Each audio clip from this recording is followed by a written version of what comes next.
www.redhotradio.fm. You found it. The Internet's redhotradio.fm. Oak Park, Chicago, Illinois. redhotradio.fm.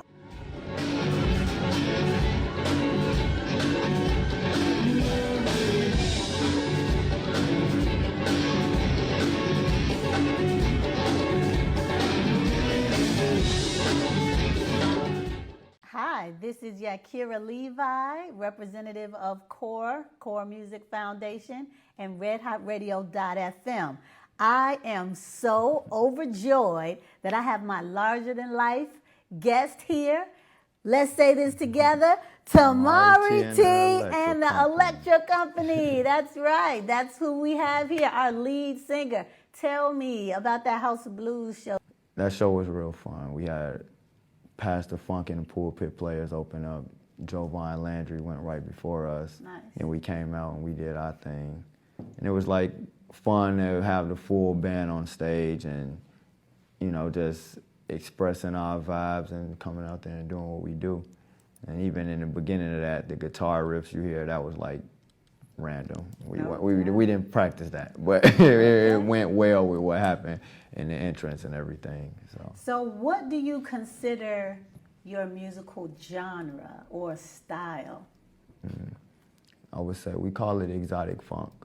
And that happened because when I first started this band a couple of years ago, I used to say, oh, we do funk, rock, soul, house, Afrobeat, everything. I used to like have a long list of stuff when people say, what you do?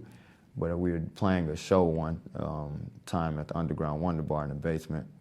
And this DJ, he was DJing between sets, and he came up, he was like, man, y'all sound is exotic. It's exotic. He kept saying it. And it popped in my head like, oh yeah, Exotik Funk, you know. Down. Well, I call it gumbo because there's everything in there, and it is a good time. Trust me, you got to check out their show. Now let's talk about the name, Tamari T and the Elektra Kumpany. Give us the rundown on that whole situation. That started when I first started the band. I was on a little hiatus for a second. And one of my good friends, he was like, you want to come to this video shoot with me? I'm like, yeah. I didn't know what it was, but we get there and it was like a live show. And I was like, okay, I've been out this scene for a while, but okay. And as I was sitting there watching the band perform, and you know, they were cool. I don't remember the name of the band. They were okay. And this, my spirit, no diss. my spirit told me like, hey, you about to start a band, and the name of it gonna be The Kumpany with a K. Kumpany. So I was like, okay. Went home, told the guitarist at the time that I was like auditioning. I was like, I got the name of the band, I'm gonna call it The Kumpany. He was like, you call it the Elektra Kumpany. And I was like, no, that's Schoolhouse Rock. Right. So I was like, maybe Elektra Kumpany. So I was like, Tamarie T and the Elektra Kumpany. Because I feel like, you know, while we used to lightning bolt as like one of the main symbols, because we bring in that life. When you get somebody gets shocked, they get energized. Absolutely. It hurt, but they get energized. Absolutely. But that's how I feel that we do it, you know, we doing what we doing. Absolutely, and I have attended some of these shows, and they are electrifying. Yeah. Everything about the energy is uplifting. Yeah. You know, so I want you guys to keep that going. You guys are definitely a C.O.R.E Music Foundation approved band for sure. Yeah.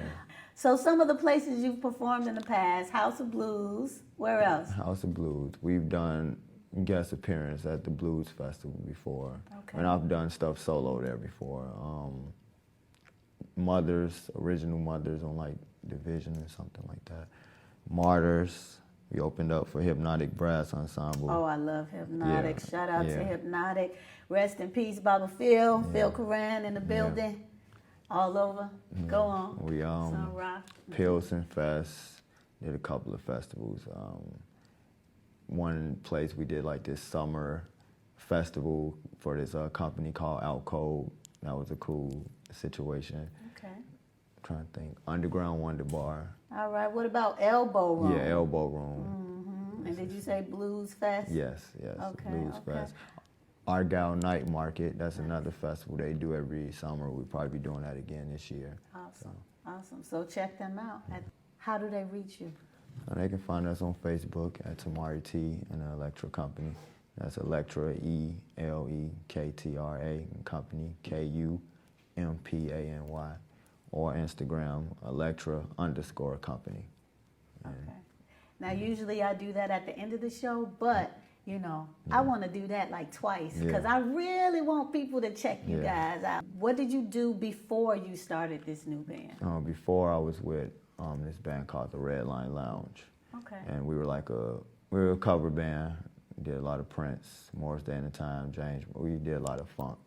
So I was with that band that was the first band I actually... A lot of Prince, a lot of funk. Yeah. Okay, yeah, I'm seeing the influence. Go on. That was like the first band I joined.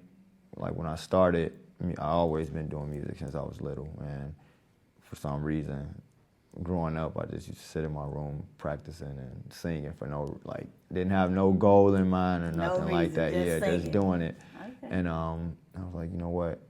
Probably was 17, 18. I was like, I should just get in the band right now and figure it out. So end up getting in touch with this band. They were looking for like a lady person to, lead the band. And he saw my person. Yeah. Okay. he saw my a feminine energy. Yeah, he saw my name. He thought, I was a woman. From my name, I was like, no. And when he talked to me on the phone, he was like, oh man, I thought you was a woman. I'm like, nah. He was still come to the audition. I'm like, all right, cool. So I go to the audition. It was like, I don't know if you ever heard of the Chocolate Factory on the west side of Chicago. Went there, go on this spot.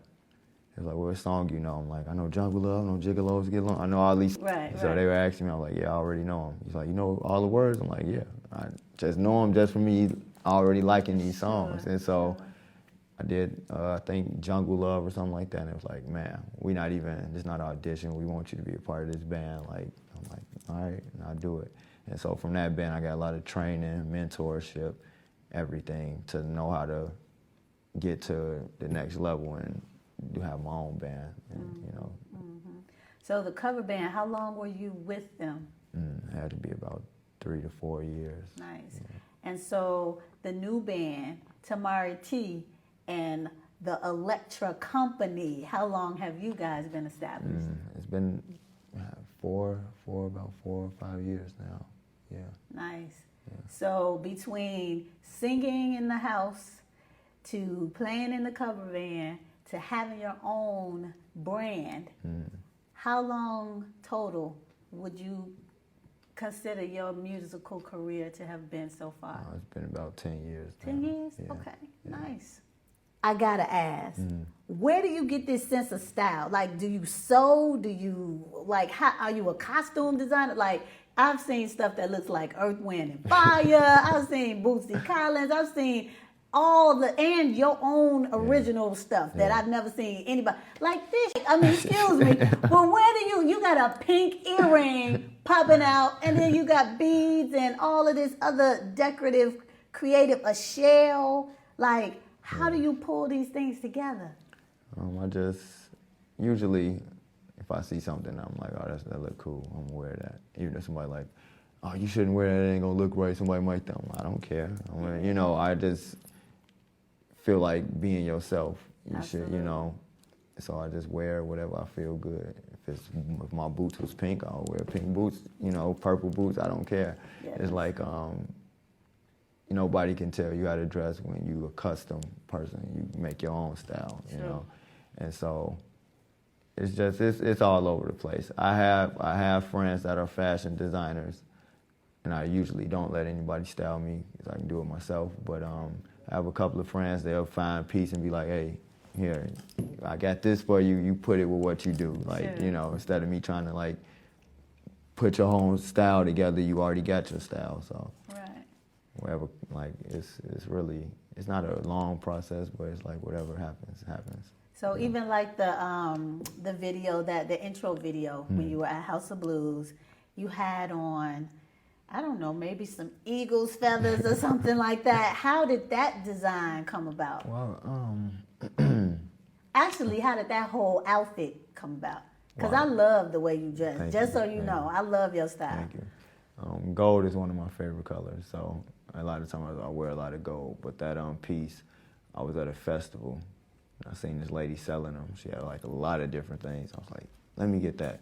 And I threw it on right at that time at that festival and they were walking around with it. But I was like, you know, I can wear this on stage.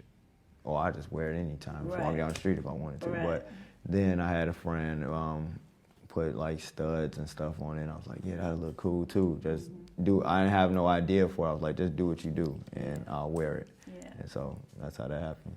And then I get body painted. That's part of the stage as well. My good friend Taryn Jackson, she does all the body painting. She's also a part of the band. That's the artist painting while we're performing. Nice. So.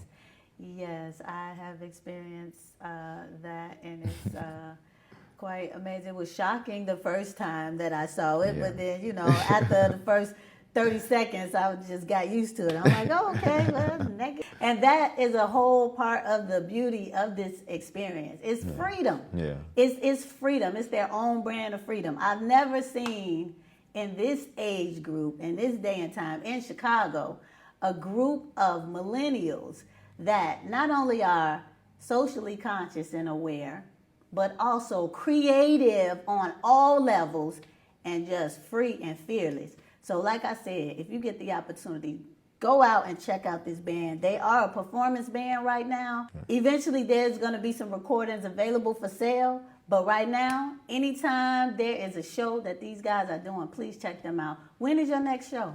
We're doing a Bantu Fest, July 27th. Bantu Fest, July 27th. I'm already going to be there, so I can't wait. I can't wait. Go about 3:30. 3:30. Yeah. All right, check them out. Check them out. 3:30 Bantu Fest this summer in Chicago. Now, as far as your staff, is there any mystical energies related to this staff, or is it for show? Yeah, it is. Well, I made it, so it is like a lot of energy on it. No a doubt. lot of it. Some of my old jewelry I put up here. This thing was actually a pair of shades, and I took it and made it into the top. This staff, this is kind of like that staff that Moses used to part the Red Sea, you know, but this is the Tamari T staff, all right? And he parts the audience with that. All right, now, your lyrics. Tell me, how do you come up with these profound lyrics? Like, for instance, what's the name of that song where you talk about placing your feet on rocky ground? And why rocky ground instead of solid ground? You know, tell me your thought process in your lyric creation. Well, that song is called The Clouds. Okay. And usually I go to a spiritual place when I hear, like, the words that come to me when I'm making the music. And I just hear the words, the music already speaking to me. Instead of me trying to force words on top of the music, I let the music tell me what should be said. You know? And so I just write it down. You know, it happens all the time. So some people actually, okay, so do you meditate before? Are you in trance, or do you just allow spirit to move through you? Usually my meditation is when I'm in the midst of, you know, doing it, like actually right there making the music and everything. And that song, actually, I was in my studio just messing around on the bass, and it just started coming out. Like, the clouds part started coming out, and then the rest of it just started flowing with it. And I was like, okay, let me go make this into a whole full song real quick. So do any of your lyrics reflect real life daily experiences? Oh, yes. Okay. Yes, we, as far as the full experience, I like to touch on everything. I like to make people think, dance, everything that's part of life, you know. But I'm more on the spiritual side of life, like the things we need to uplift our spirit, you know. And so I talk about that type of stuff. We talk about dance and having fun. And yeah, we talk about like sexual things, because that's a part of life as well. That's a part of procreation and life and joy and go but on. anything I got to do with uplifting, you know, people, uplifting the masses. Like, I'm not into making low vibrational music, because that's not what I'm here for. Love that. That's another reason why I absolutely encourage, support, and promote this band, because that's the vibration that I'm trying to operate off of as well. You know, living in this world, it's easy to get caught up and bogged down with all the negativity. And when you go to a show like theirs, right, Tamarie T and the Elektra Kumpany, it kind of raises your vibration, you know. Whatever stresses and things that you were feeling before you went into that situation, I'm not even gonna call it a show, because it's an experience, you know. It's a show, but it's well, in a way, it's kind of like you're purging some of the stuff that the world throws at you, you know, and you just go in there and once again, you can be free. Now, sometimes there might be space constraints and you might not be as free as you want to be, but the energy in itself is just like bathing you, you know. So you coming out of there like you got a little sage on you. All right, now, is there anything that you do not like your audience to do when they come to your show? We're going to do some etiquette now, okay? Some Tamari T and Elektra Kumpany etiquette. When you come to their show, what are some of the do's and don'ts? Well, the main thing is I wouldn't want anybody not paying attention to what's going on. Like, you know, while we're not like background music. So, you know, some people go to places and they like having a conversation through the whole situation, and that's probably one of my biggest pet peeves. Phone is the same thing. I understand people taking pictures, that's cool, but if they like sitting in their phone the whole time, then you shouldn't be there. Like, why you here? Right. You know, but that's really, as long as nobody not acting crazy, trying to grab on dancers or crazy stuff like that. Right.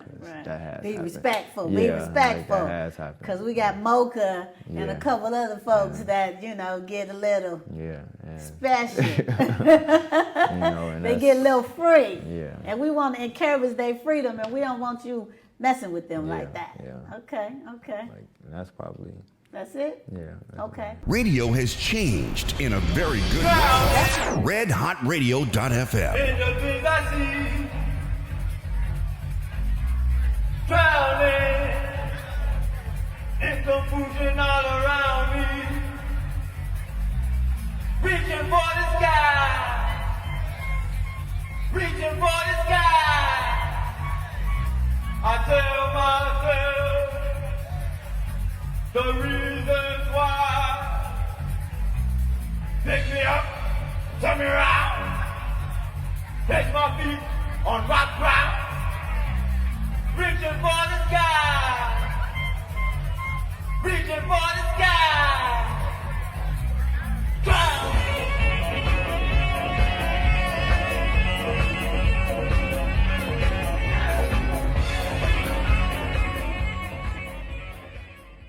I guess we are back with Tamari T and the Elektra Kumpany. Tell us about the band. How many people are in that huge band?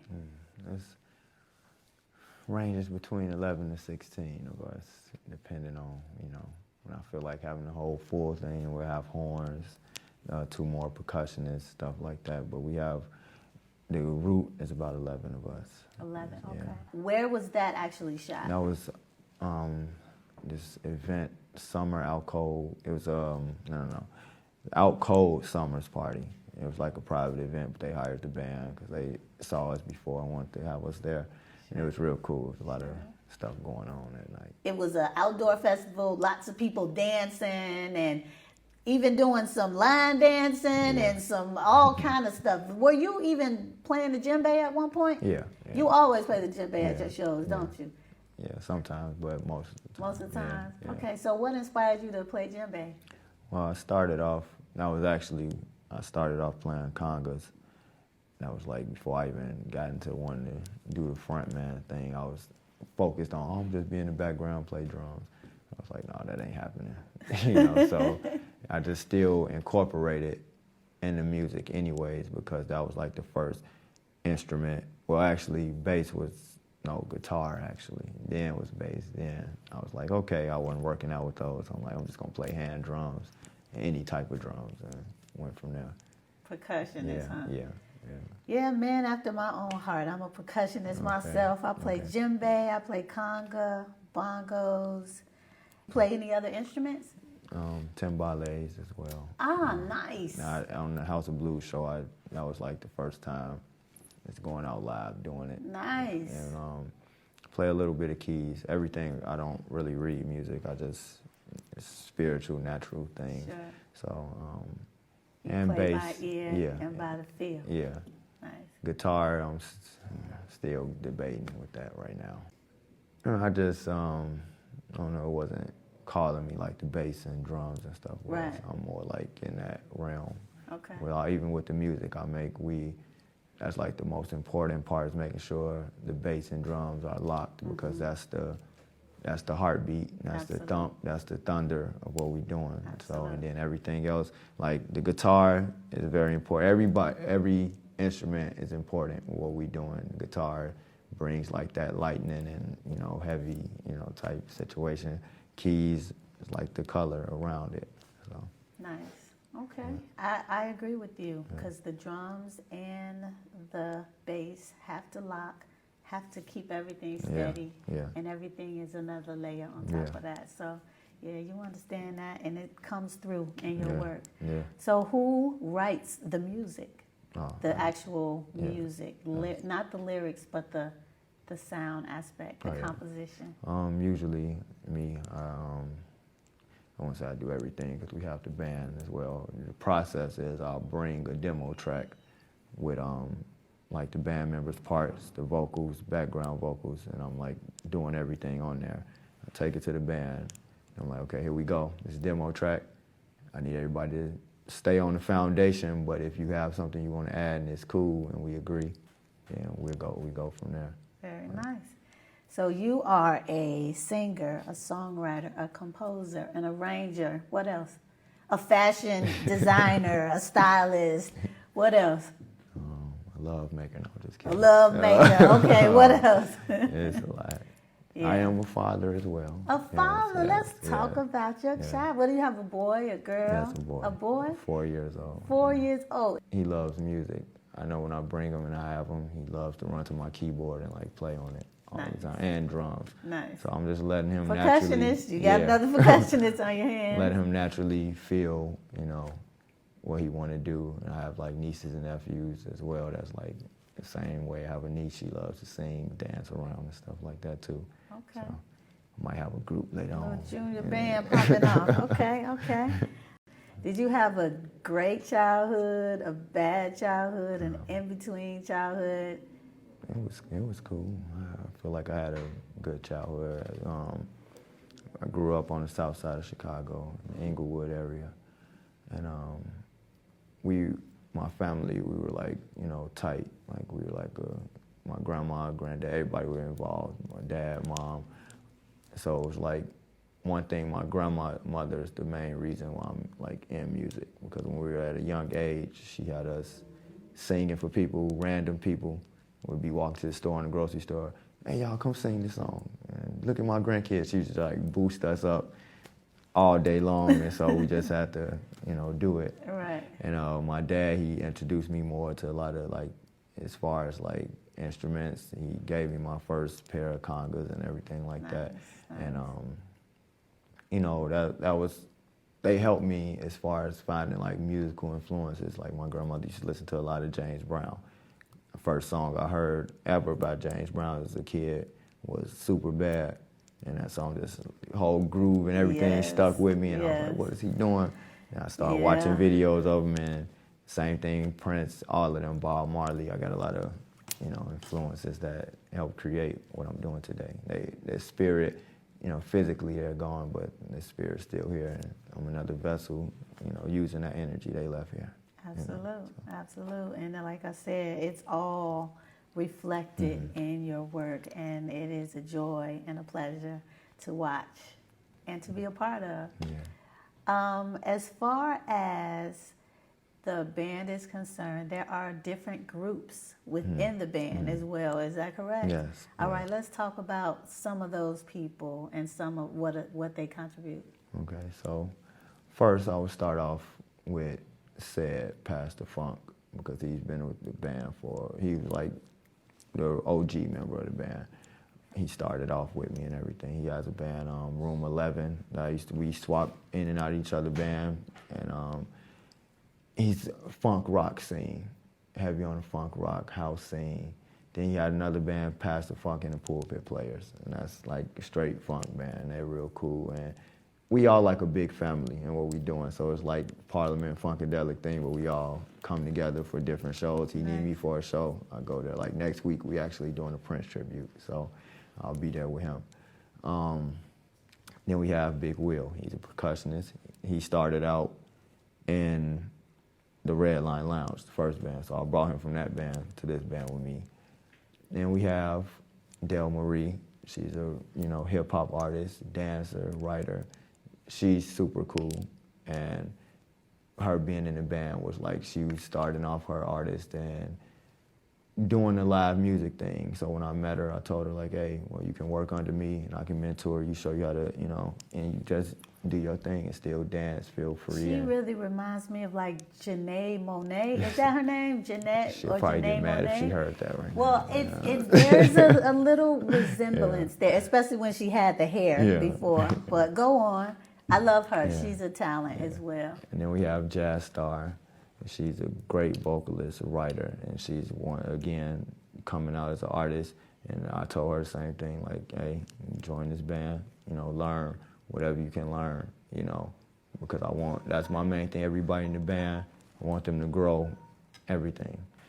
Saxophone player Eric, he has a group. I hope I say it right. Dissonant. Dissonant. The Dissonant. It's another part of it, but he's a great musician, composer, everything. I love him because we met through Jovine Landry and her band. We met, and I told him, like, hey, you can come with us anytime you want. We have Zach, keyboard player. I met him. He's from Kentucky. He moved to Chicago probably about a year or two ago. Met him, told him, like, hey, got this band, looking for keys, synth. He came, he started working with us. Alex, the guitarist, he's new to the band, but he's super cool as well. MJ, same thing, he's kind of new to the band, but he's like a great guitarist. He's producer, arranger, everything. Like, we have some heavy hitters in the band, sound engineer. And we have Wes, drummer extraordinaire. Like, he's like the drummer I've been looking for. Let me just say something. Hercules, that man can play the drums. Yeah. That's all I'm gonna say about that.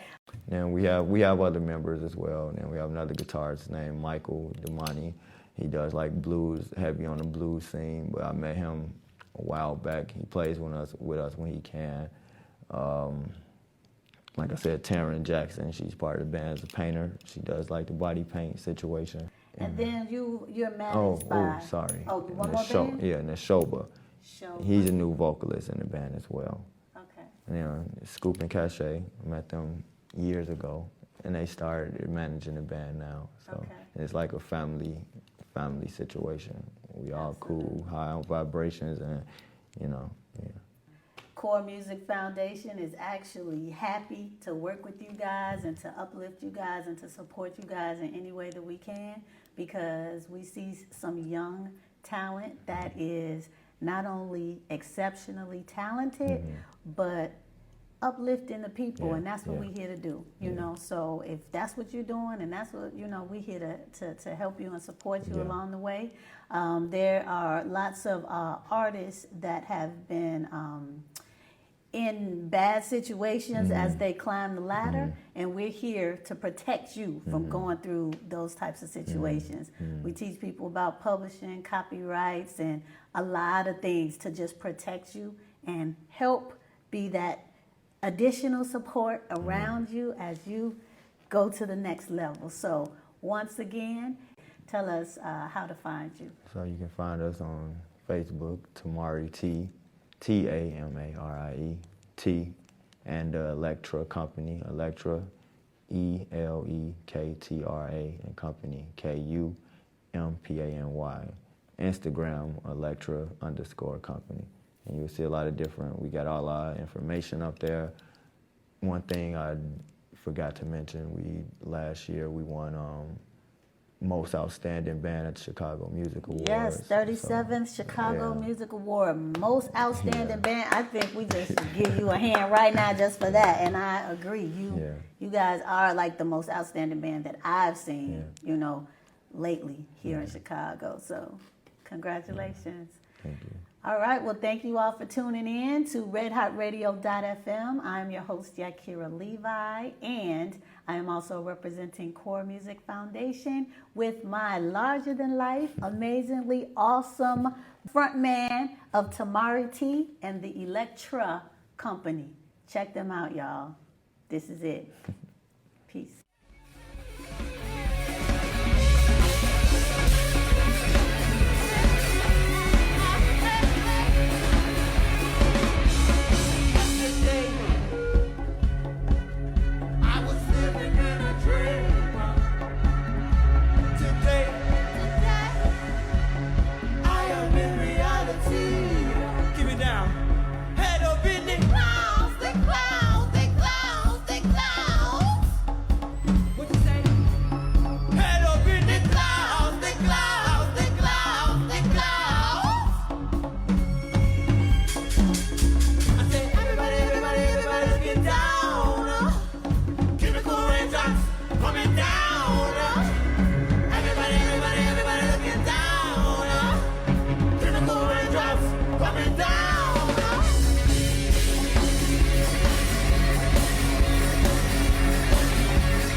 redhotradio.fm. www.redhotradio.fm